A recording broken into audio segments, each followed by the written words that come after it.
First of all, thank you all for coming out. Welcome to to Comics Coloring Intermediate with Photoshop.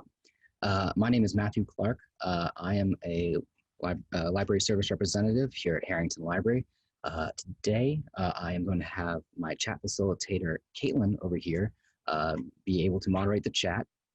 So if you have any questions, things like that, please feel free to direct them towards her. Caitlin, if you could say hi to let everyone know you're here. Hi, everyone. All right. We're going to be working in Adobe Photoshop today for comics creation, and this program has been labeled as intermediate. So some of the stuff we're going to be covering is a bit more advanced than the usual basics and the beginners for using Photoshop. So if you don't know much about Photoshop, recommend maybe getting a few courses in on the basics of it, because we're going to probably just dive in and kind of hit the ground running when it comes to working in digital coloring. So a little about me. I am a freelance illustrator and cartoonist on the side. Over here, this photo is a photo of the booth that I usually do whenever we were doing shows, things like that. I've done a few self-published books, worked with done a children's book, and also as well as recently just did on tarot card deck. But been doing comics and things like that for about 10 plus years now. So really been a fan of that medium and trying to showcase all that it has to offer. So one of the things that comes up a lot is mini comics. These are basically the business card for the cartoonist. They are basically what they sound like, a comic that's small, fits in your pocket, maybe it's 4 to 8 pages long, nothing too crazy. There are people, however, that I've worked with in the past that their mini comics were very few and far between. There was somebody who had an accordion book. Someone did a pop-up book that had, like, when you opened the comic pages, the little characters would come out of the panels. They're all very interesting things. A lot of people will carry these mini comics on them and kind of, hand them out at shows to potential clients, to businesses, things like that. So we're going to kind of talk a little bit about how to make one. So here is a little diagram if you wanted to ever draw your own little mini comic. I usually make these more for whenever I'm planning comics than I do for my actual purpose of, showcasing to potential clients, things like that. But this is also something that's going to be left in the handout at the very end of this course. So you can basically get an idea here. It's very simple. You can draw on the tiny sheets of paper here and make a little comic, and it makes a book. You don't even have to staple it. It's really nice and very easy to make. I always recommend this kind of stuff too if you're trying to make comics with family, little ones at the house. Really good way to do an activity together.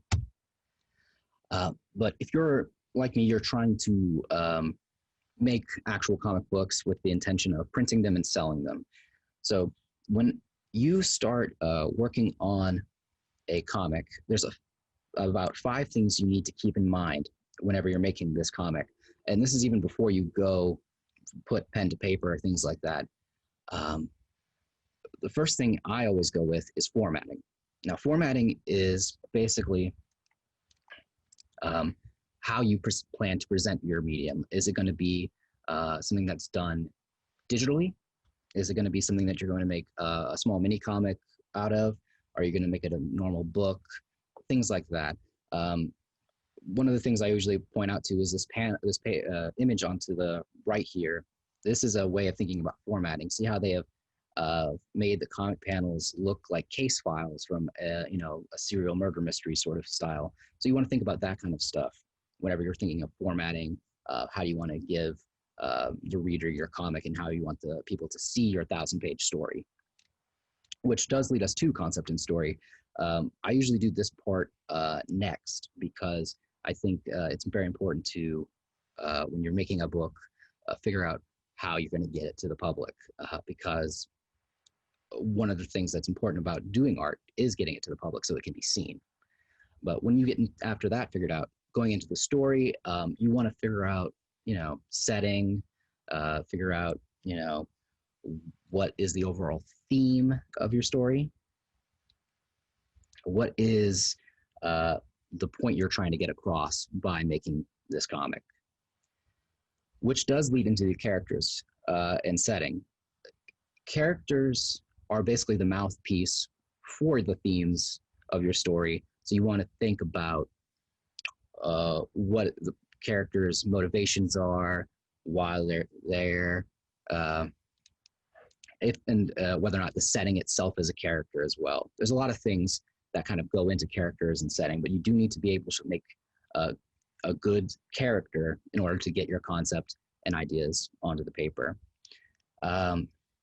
Once you've got an idea and you're getting to the more formative portions of your comic, that's when you start doing scripting and dialogue.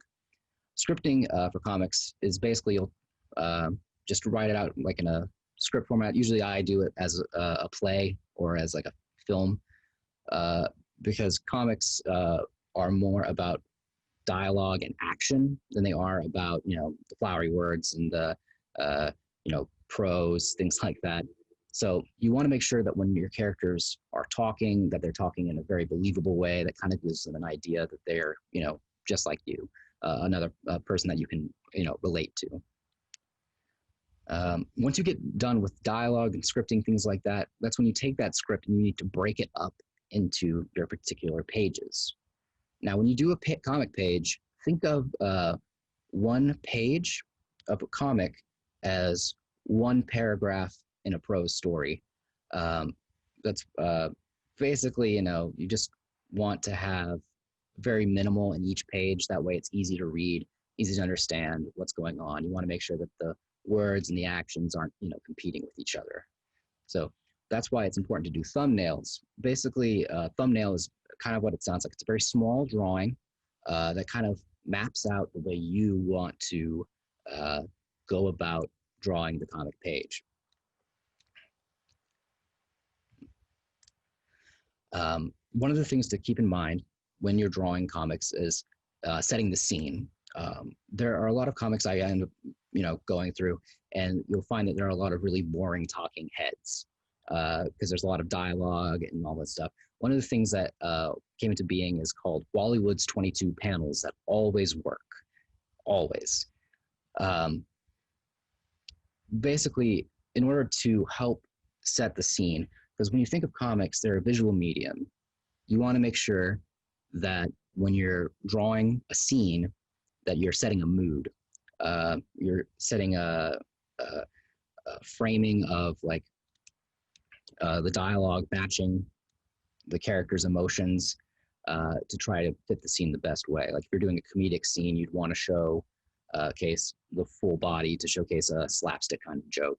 If you're showcasing a scene that's very intense, you'd probably use this one in the bottom corner, bottom right corner here where it says contrast, where it's, heavy lighting. This other one down here where the person's in the frame, it's to, showcase that they're,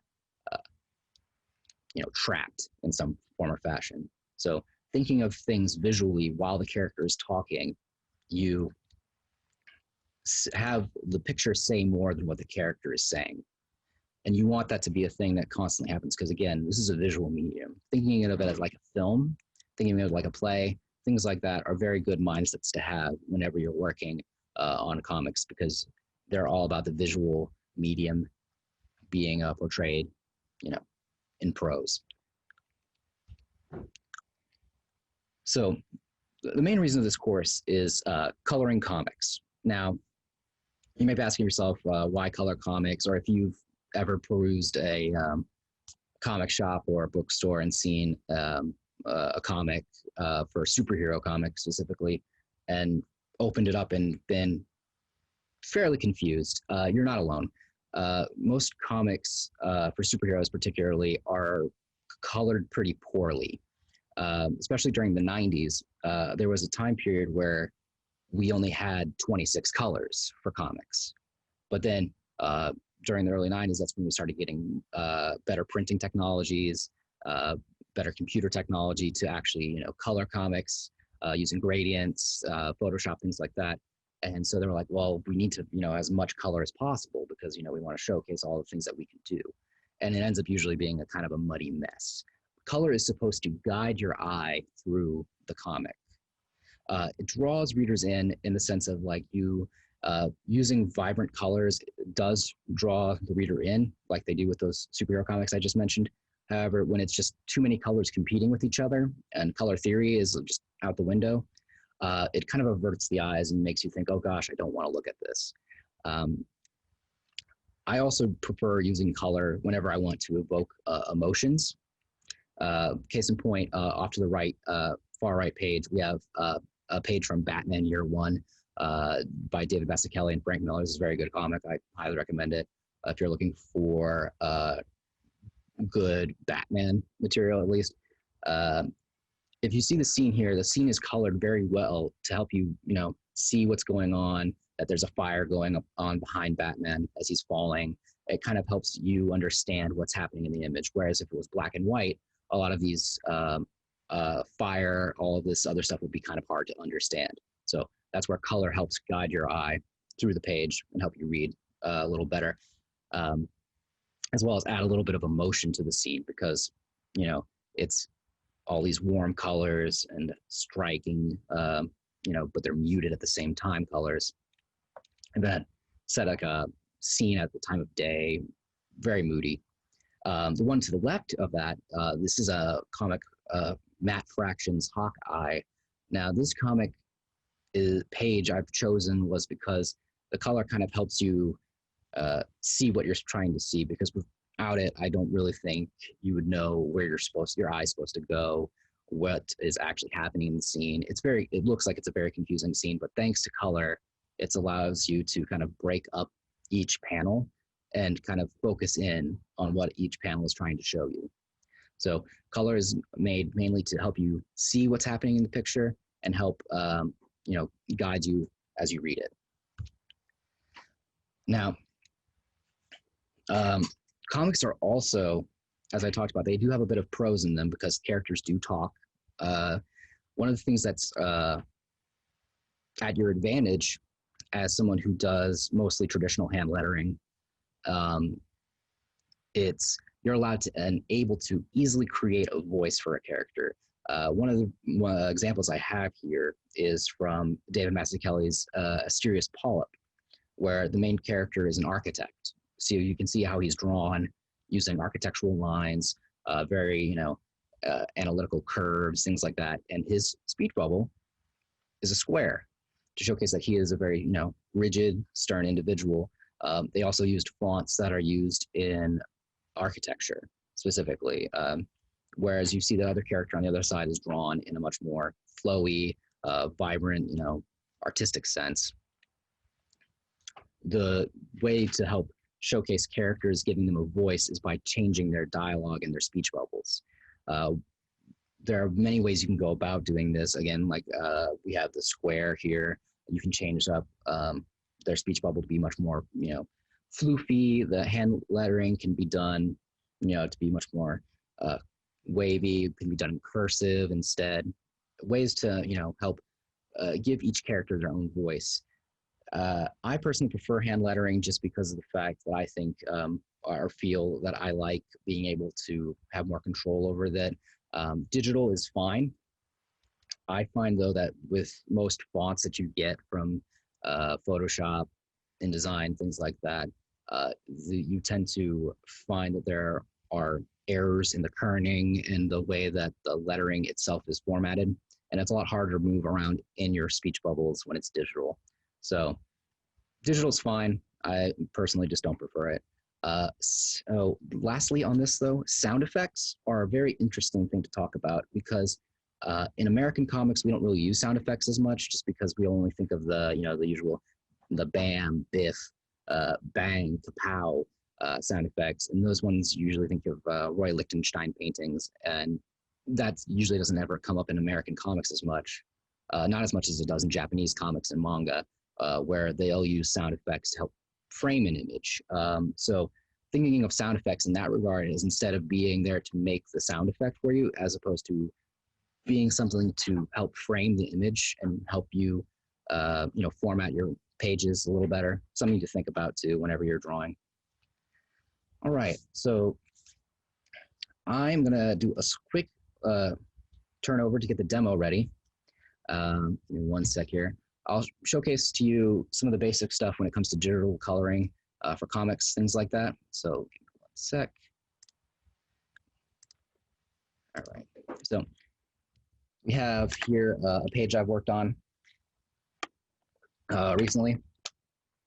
So let me get this set over here, and let's do this real quick. So normally when you get when you're someone who does digital coloring, a lot of the times it's just your job. You're just going to be coloring. You're not going to be doing any of the line art, any of the scripting or anything like that, unless you're doing self-publishing like I am. So usually when you're doing digital coloring work, someone's going to send you a file. And this file is going to basically be just the line art. There's not going to be anything done to it or anything like that. Usually it's not as clean. So if you want to clean the line art, so let me just go here real quick. One of the things I usually do is you'll go to Edit or Image, Adjustments. You can either do curves or levels. I prefer levels. And then from there, you can adjust to make the lines more black, and then the white of the page more white. So I've already done that for this one. Luckily, if you ever find yourself lucky enough to work with someone who is polite and kind enough to get rid of all the blue pencil lines and make the line art look very nice, great, but not usually what comes up. So what I usually do, let's go make a new layer here. So when I'm first working on comics is I usually try to figure out what the background color is going to be based upon the mood of the piece or where it's going to be. So we'll just draw it right out background here. And since we're going for, I'm guessing this is going to be around, nighttime, or even then it's in a dungeon, so it'll be darker. Usually when I go dark, I'll grab some like purples or blues. Now, one thing to note is whenever you're doing color for comics, make sure you don't have any K in your color. The reason being is that when you go to print, this being in the color muddies it, and it makes it so that it's not as clean and crisp. So let's just do this real quick. So one of the things here. That's fun. Oh, that's right. I remember now. There we go. So this is from, I've worked on this previously. So I'm going to do this too and get rid of that. All right. So basically, I'll look at this and say, oh, this is probably too dark, and go up a few colors. But again, I want to keep in like the blue purple family. There we go. Then I'll make another layer. Now this is for flatting.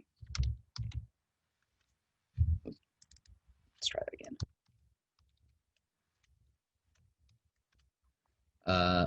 And specifically, actually, let me maybe be more specific here.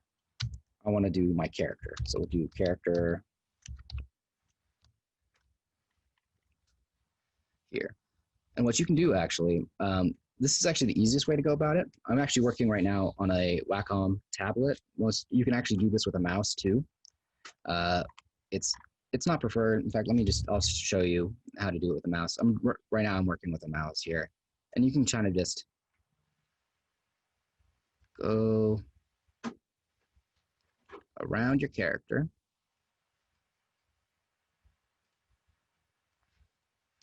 And then also, if you end up accidentally doing something like this, you can actually hold down Shift, and then you can actually add more to your selection. And if you want to take some away, just hold down Alt. A quick question. Oh, sure.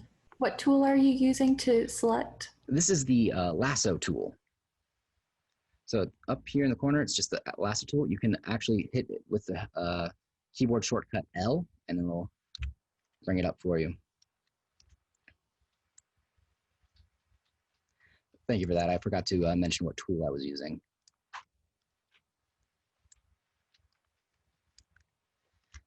And I'm not going to try to do all of it today. I just get this one part here.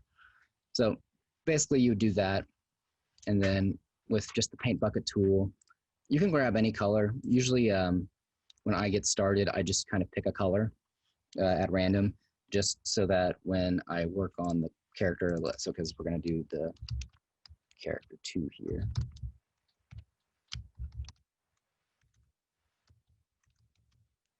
I don't have to worry about, you know, them being so similar that whenever I'm trying to do the coloring, I kind of get lost on who each one is. So we'll go back to the lasso tool. This time I'll use the Wacom tablet for this one. I prefer doing it this way just because I have a bit more, you know, control, I say, as I go a little bit wild here.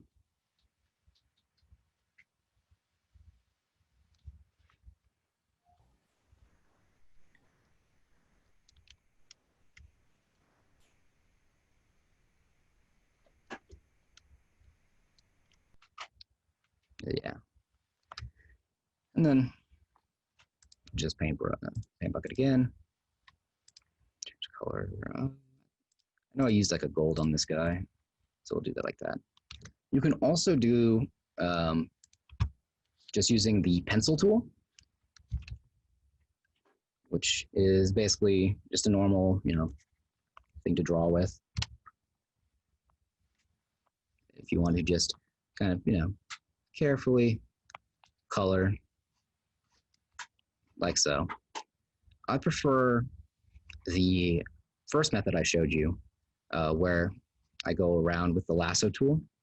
But this is another way you can go about it too.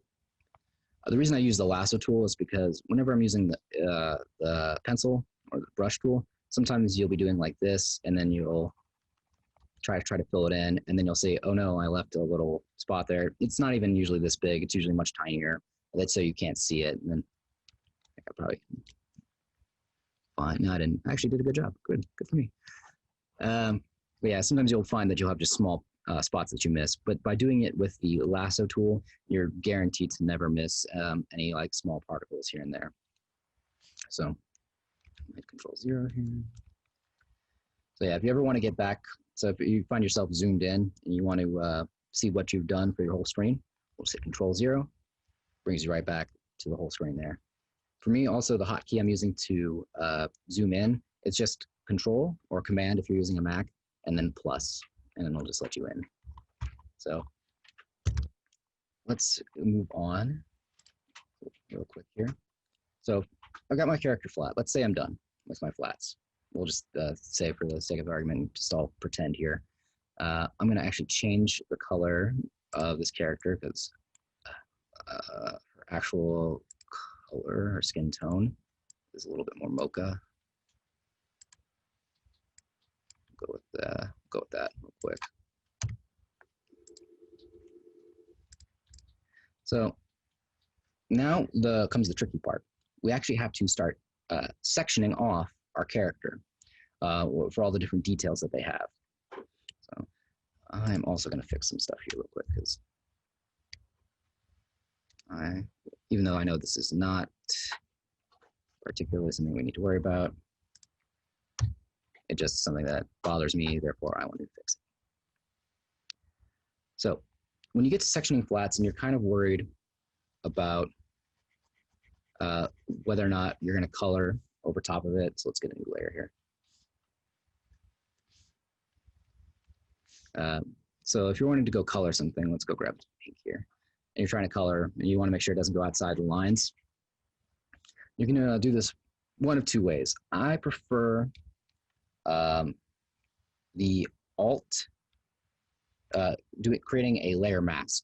So the way you would create a layer mask for this is you'll go to your layer over here, hold down the Alt key, and then click on the layer. So basically what it does is it creates a mask that is made on the base layer. So you'll only see what's on your flats layer. So regardless of how many layers you put above your flat layer, it will only be talking to this layer. So let's say I go to the flat layer and I want to showcase more of that pink I have here. I can actually go to my flat layer and then, add on to it. So you can see that the pink's coming through. Or if I want to subtract, like say if I found out that I have, this space I didn't want to have here, or this little dot here doesn't want to be there, I can erase, and it'll actually make it so no matter what I do above it, you won't be able to see it.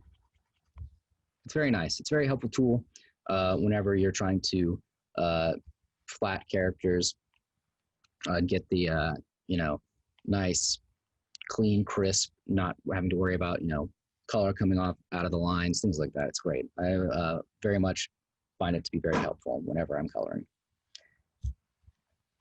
Now, let's let me leave it like that. We're just gonna say that that's fine. So we're gonna do another layer here real quick. Now this layer I'm going to be doing, we're gonna call shadows. I usually call it multiply. Reason being is that whenever you are working in a layer that's going to be meant for your shadows, is that it's going to be on multiply mode. Now, so in your layers channel here, you'll see that it says normal whenever I click on most of these layers. You can actually change your filter effect on that layer by going to the layers menu. There's a lot of different layer options here. The ones that we're going to focus on today are multiply as well as overlay. So for multiply, basically it makes it so that all of the white becomes transparent. So that's something we want whenever we're doing shadows. So whenever I do shadows or gray tones, midtones, things like that, actually instead of using a black and then doing a low opacity, I actually use a purple. Reason for using purple is that the basic reason is what I stated earlier about how you want to have 0K in your color. K stands for black. Black in the color can make it muddy and not look as good. So that's why you want to use for shadows, highlights, anything like that. You want to make sure that there's no actual black in what you're working on. So we'll do that. Now we're going to get something a bit more advanced here. We're going to change over from pencil to brush. Now let me pull out my brush tool here. Oops. So we want a different kind of brush here. So we want general brushes. I usually prefer just kind of a soft. You can mess with your brushes as much as you like.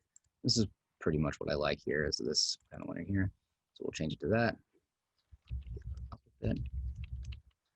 And I usually change the opacity of my brush when I'm first starting out doing shadows, things like that. Be about 43%. And as you can see, it makes a nice little dark. And you can kind of layer on top of it based upon how dark you think it needs to get.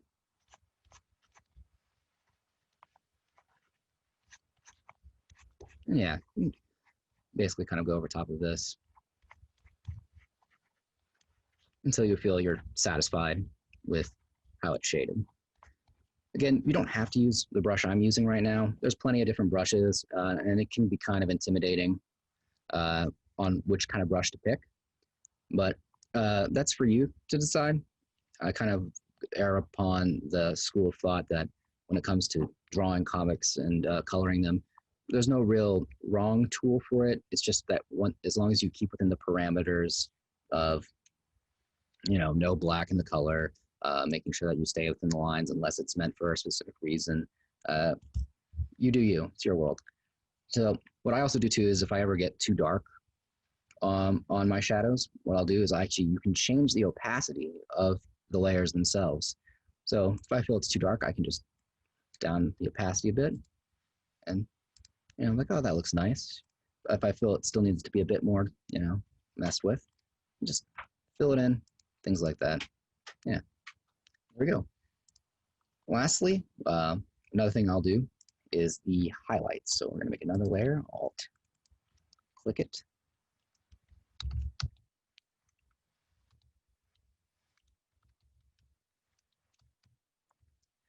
And this one is, we're going to change from normal to overlay, like what I talked about earlier. And for that, what it basically does is you can add in little effects. I usually use overlay for like the blush, for more of like basic skin tone things.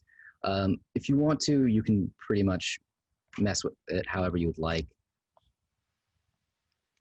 I find it good for putting in for flesh tones mainly, but there's always a different way to find out with, new ideas for it. So play with it. Lastly, what I'll do whenever it comes to comics is I'll give it a layer that's usually titled white or,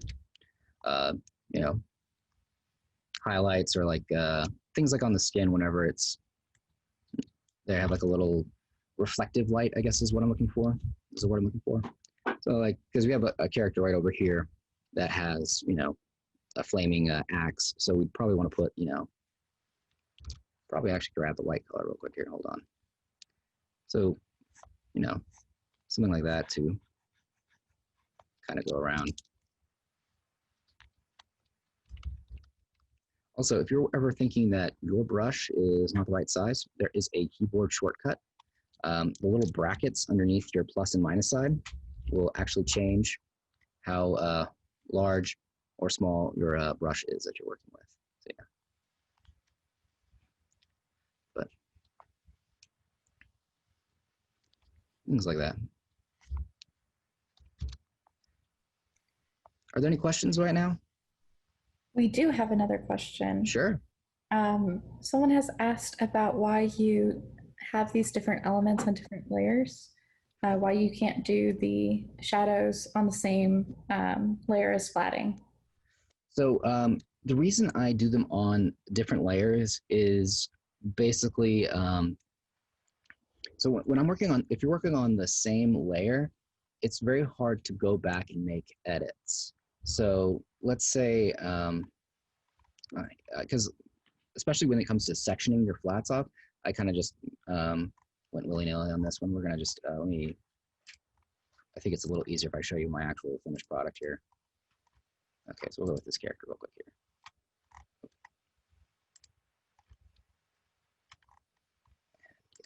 Okay, so we have the character here.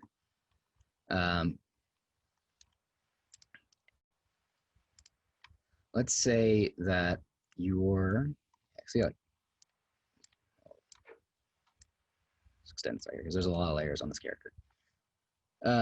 So let's say I want to fix something, like I just don't like the way that the skin tone looks or something like that, or if the way that it's colored I think is not smooth enough and I want to smooth something out.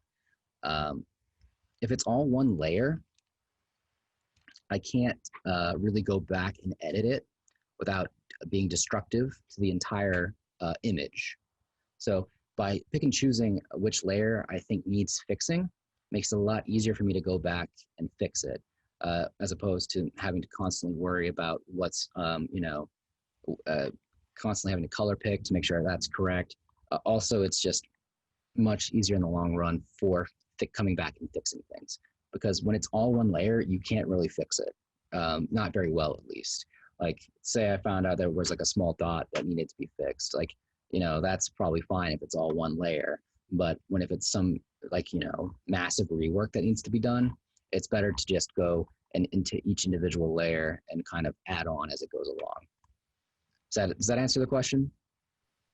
It does, thank you. No problem. Yeah. Plus, too, and especially when you have a lot of characters and stuff like that, you want to be able to. I usually, as you can see here, I've got specific folders for each character or the background, things like that. That way, when it's all said and done, I don't want that one. Things like that. And as you can see here, I did this to make sure that this was all white for y'all. Give me 1 sec. I'm going to fix this real quick. This is what I was talking about. Whenever you make a mistake, you can actually go back and make potential edits that aren't as harmful to your piece. So we're going to, oops, dang it.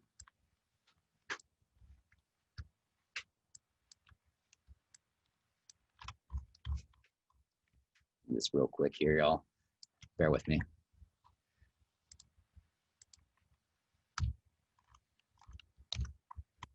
And then just click an eraser and then just call it a day. Yeah, see how, thanks to this being on separate layers, I don't have to worry about all the loss of everything that was previously done before I came. But yeah, I think y'all get it. And that's basically what it is whenever it comes to coloring comics. Hitting Control Z a lot. That is another thing too.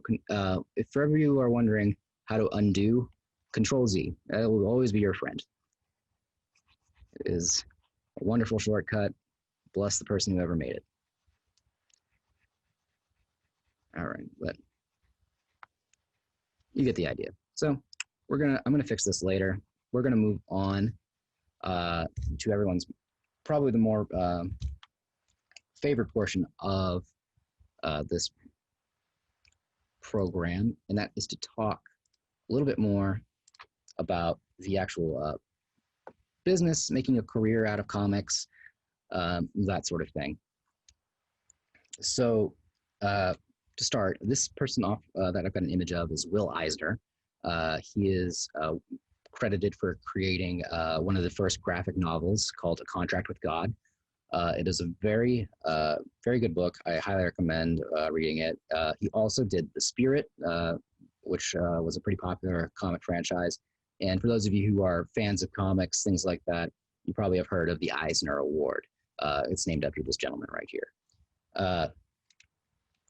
So for those of you who are interested in having comics be your career, be your career path, I've listed a few jobs that do come up in the actual career field.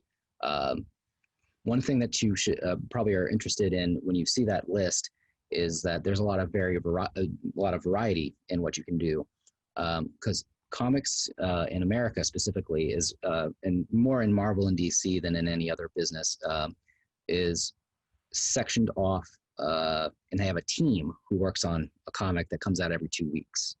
That job includes multiple people doing, on just one issue of, let's go with Batman, you can have, you have your letterer. That's the person who just does all the lettering for the comic, like the sound effects, the speech bubbles, things like that. The flatter, which is what I was doing previously in the demo, was just basically breaking up the black and white and getting a color scheme going. The colorists themselves, the person who's the flatter is usually an intern, but the colorists themselves, they'll take the flat images and actually add the gradients, the color schemes, all that good stuff. And then, we also have our inkers, because the way they do it, the Marvel DC way, is they actually have someone who draws the comic with the pencil work, and then they hand it off to somebody else who will ink it for them. That's where the joke comes up a lot of the times, that inkers are just tracers. They just trace somebody else's work. Don't ever say that to an inker. They'll be very upset with you. You also can be the writer. There's a lot of people who are conscripted to write for comics. If you're someone who writes more peripherally and you're not really a person who's into drawing as much, being a writer is totally a good avenue to go about. It's the same with being an editor. Editorial work usually comes along with the Marvel DC kind of structure, where they sit down look at the work that's been handed to them, and they say, well, this is fine here. Here's where you need to fix this for the pages to make sure it looks good. But those are all basic jobs in the comics field. There are a lot of different avenues you can take with comics, though. Web comics is one of them. I don't really do web comics as much as I used to, mainly just because of the fact keeping a schedule for a web comic is pretty difficult, and I do believe that if you're interested in doing this format and this avenue, that it is paramount that you're able to keep to a schedule and consistently be able to update it as it goes along. If you're doing a webcomic, you do have multiple platforms available to you. WordPress, Webtoons, and Tapastic are all different web-based places where you can post artwork. WordPress is basically kind of a pre-built FTP server where you can actually just upload images to there and build your own website if you know how to code. It's pretty easy if you know coding, at least. Webtoons is a lot easier. Same with Tapastic, where it's just you just upload your pages to a server already there, and then they host it for you. So you go to the Webtoons website and you'll type in like your story, and you'll be able to search it and find it, and they'll actually be able to tag it with specific genre tags, things like that. The last one is Patreon. A lot of cartoonists have moved from social media to Patreon. Patreon's also experiencing some difficulties right now based on trying to get your work out there, because since everyone's there, it's a very oversaturated market. But finding a niche there is always helpful, and it's something that you just have to kind of really promote in order to get it to get off the ground. It's the same with anything that you're going to do. You want to always be promoting yourself, wherever it is, if it's online, in person, things like that. In person is a bit difficult nowadays since we're, mostly not doing conventions, things like that. Self-publishing is still a thing you can do. There are places where you can get your books printed. If you want to print anything as well, too, I always recommend things like Kickstarter and GoFundMe's, things like that to help boost your brand. When and if Comic Cons and anime cons do come back, they are actually a very, very pivotal part in getting your work out there. It's the most direct way. I know a lot of people who do comics are very much usually introverted, have a hard time, with public speaking, things like that. But it's something that helps you meet your fans, get to know them on a more personal level too, and it's part of that idea of that you as a cartoonist aren't just an artist. You're a business. You're now trying to sell your work, and you're trying to create a presence. And to do that is by creating a brand. And when I talk about creating a brand, it's usually involving your style of art. And by style, I mean just kind of how you see the world, your voice. Every one of us has, our own background. We have our own personal stories, traumas, victories, things like that. So you want to create, whenever you make comics or create a story or you're showcasing art, you want it to be something that kind of tells people who you are. So whenever you're doing, your booth or things like that, you want to have art that is things you enjoy, and as well as things that, speak from the heart. Because people are at cons are very easy, are very well, they're not dumb. They're pretty good about spotting a genuine person, and being genuine and coming from a place of, what's the word I'm looking for?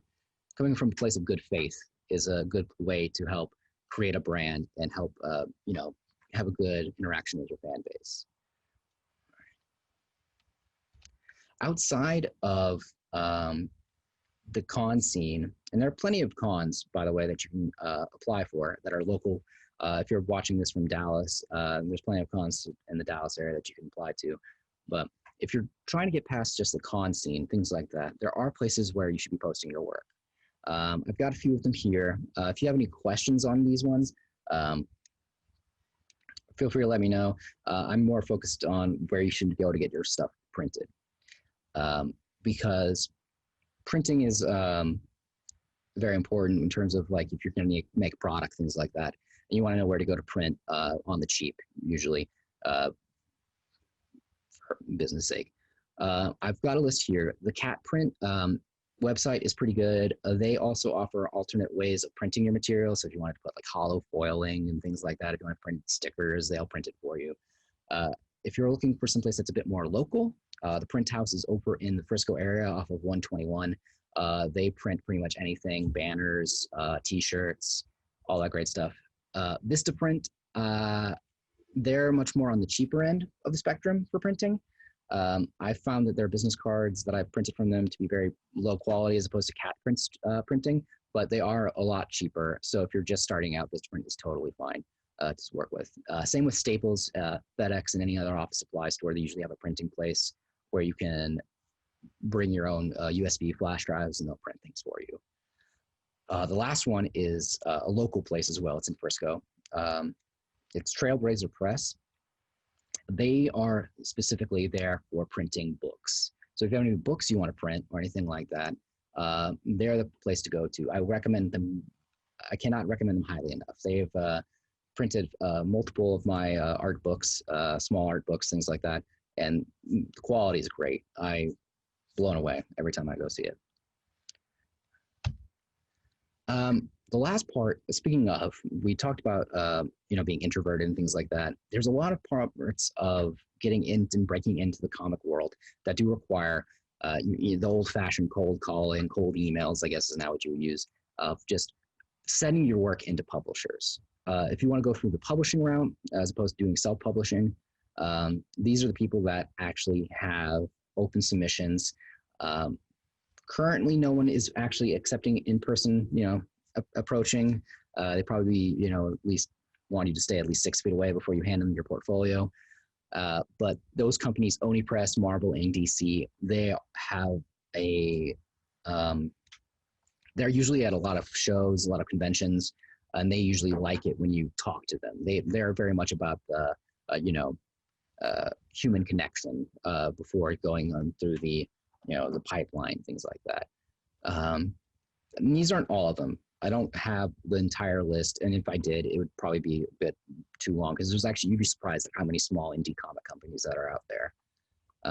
Dark Horse, Top Shelf, First Second, those ones are all open for submissions. They usually prefer you give them a book, something that's already ready to go to print. Whereas if for Image Comics, they want you to just, they would take just a plot summary of what you're trying to do. They want a plot summary and for your proposal and maybe a few pages that are done. Whereas Dark Horse, Top Shelf, and First Second want a whole book done before you even consider applying to them. Books and comic books nowadays go more of the way of actual book publishing. So it's usually better to have your 1,000-page comic finished before you go to actual publishers in a lot of scenarios, especially if you're trying to, get the book published almost immediately, because you're going to look a lot more viable. Because usually with printing and publishing, they always do things on, blanking on the word, where they give you the money beforehand and you have to make the money back after selling it. So they think that you look like you're going to make your money back on them, basically. If you're interested in more in-depth on how to make comics, I highly recommend these 3 books. Understanding Comics by Scott McCloud.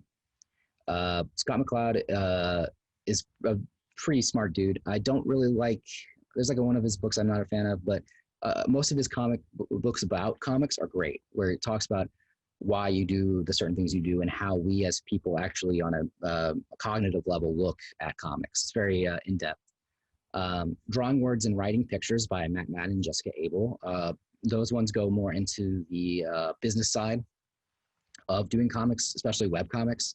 99 Ways to Tell a Story by Matt Madden as well also talks about storytelling in comics, where it's like he actually has the same page drawn 99 different ways. So it's very interesting. If you're looking for more at-home work, lynda.com has some pretty good classes that you can look through that talk about just Photoshop in general. The Photoshop color and comical characters has some interesting takes on what I do, like what I showed you. So feel free to watch that one as well. Adobe also just has its own website that if you have any questions regarding Photoshop and wanting to learn more about the software there. But after that, I think that's about it. We have about 8 minutes left for some Q&A, so feel free to hit me.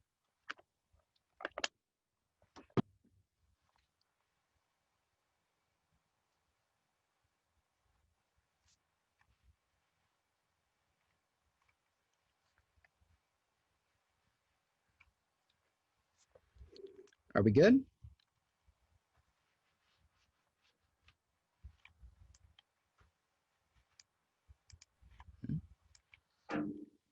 We don't have any questions popping up right now, but we still have time for questions. All right.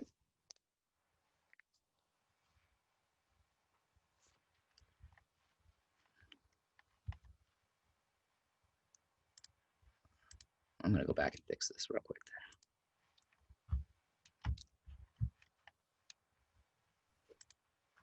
We have a question. All right. What graphic tablet would you recommend for beginners? For beginners, they have, I don't know if I can link anything in here, probably not. They have a Wacom tablet has a small, pull it up. It's called Bamboo, is the term that they call it. Here. Yeah, it's called Wacom Bamboo Create Pen and Touch Tablet. That one's a pretty simple one. It's on the cheaper end of Wacom tablets. It's the first one I ever used. So I recommend that product. It's pretty simple, easy to use. It does take a little bit of getting used to, you're working on, on a tablet while looking up at a screen, but that's something that you can work out the kinks on as time goes on.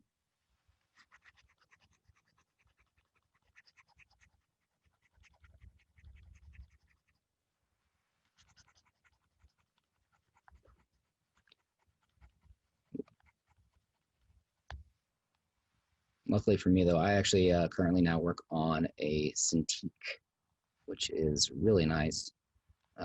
If you're looking for something like that, you don't have to go through Wacom for the Cintiqs because their Wacom is usually pretty expensive. Let me see if they have any ones that are pretty, that are on the cheaper end. Yeah, you could probably get away with the Wacom One 13.3 inches graphics tablet. That one's pretty good. I know a lot of people also recently moved over to working on iPads for work as well. So if you have an iPad, you can also get Photoshop on there and work on that. Or any Adobe Creative Suite equivalent like Clip Studio. There's a lot of different things that are available as alternatives to Photoshop that I think are important for you to look out for, because Photoshop is something that you have to pay for, and it is something that you do need to pay, have a license for and things like that.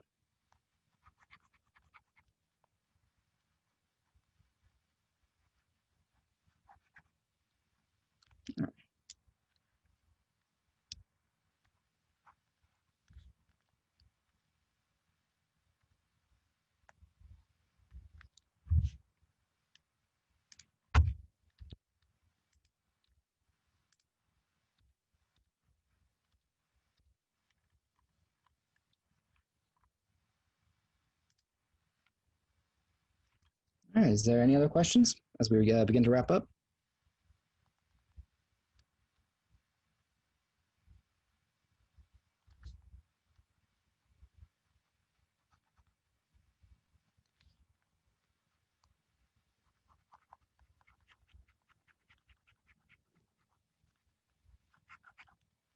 All right, whew, fixed it.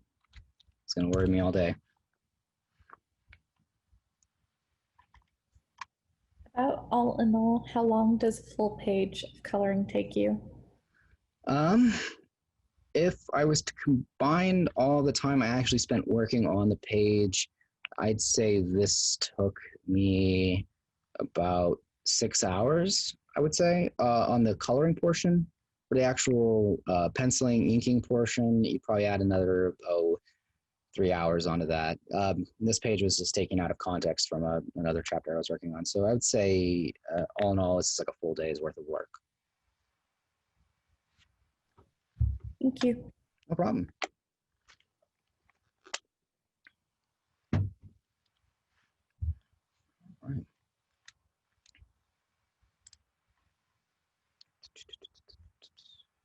There. All right. We have a question. Is there any advantage to using Photoshop over Illustrator to color your comics? Um, no, it's just that's basically based on personal preference. I personally just prefer Photoshop. Most people actually, whenever they are doing their lettering, they'll go either to Illustrator or InDesign because those are vector-based programs as opposed to pixel-based like Photoshop. But there's no real advantage or disadvantage over using either one. It's again all a matter of personal preference.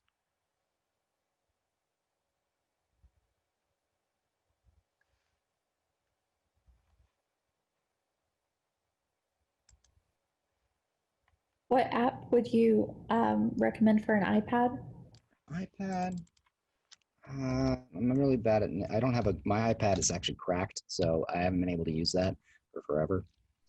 I can jump in and say that there is a Photoshop app for iPad. Um, I know there's also Corel Draw, I believe, and you might look into Photopea. Photopea, I remember that one being pretty good.